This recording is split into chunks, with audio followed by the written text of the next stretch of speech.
Los Angeles, to city planners, generally means the car, automobiles.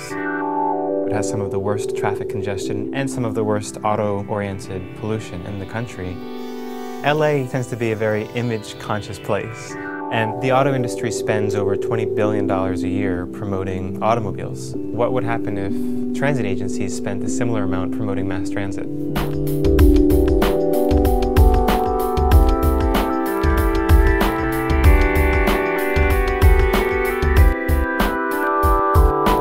If you look at the Los Angeles system, there's a ton of great service out there. Some of our bus lines carry more than entire rail systems in other cities. So there's a lot of success out there and there's a lot of great service. The key was trying to attract new riders and get people interested in the system all over again. One of the key things in putting the group together and looking at communications was we wanted to make public transportation cool.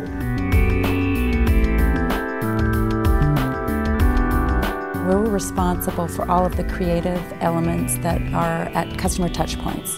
Just to go back to 2003 when we really started our efforts, we had over 300 logos at the agency. Every department had its own logo. They wanted their own logo. They wanted their individual identity. Well, needless to say, to the customer and to the public, that was very confusing. What we wanted to accomplish was bring everything together, all the positives together, and then present the agency in a way that was favorable to the public and that not only took care of the transit dependent, but also attracted more discretionary riders.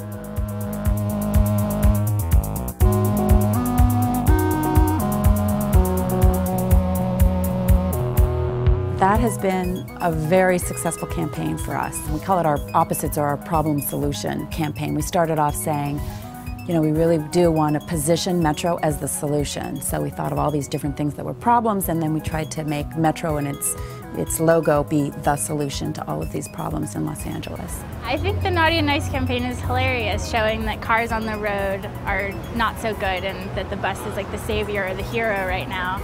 And I think that's really true. If you look at our fleet design, basically we've introduced bright, vibrant colors. It's California poppy, but most people would consider it orange. And then even for express lines, we have a bright blue bus that we have out there.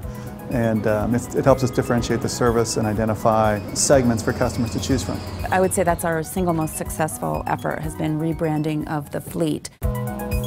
This was really wonderful. Matchbox had never done a city bus, and they did this independently on their own. In fact, the first time they did it, it didn't have Los Angeles on it, but we asked them to add a little Los Angeles so that we could make sure people understood this is a Los Angeles bus.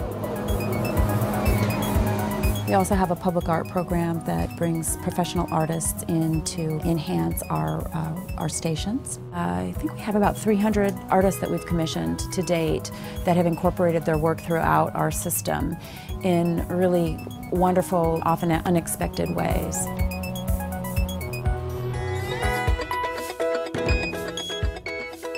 When I first got here, we had 22% of our riders were discretionary riders. There were people who chose to use the system, so about 1 out of 5 people.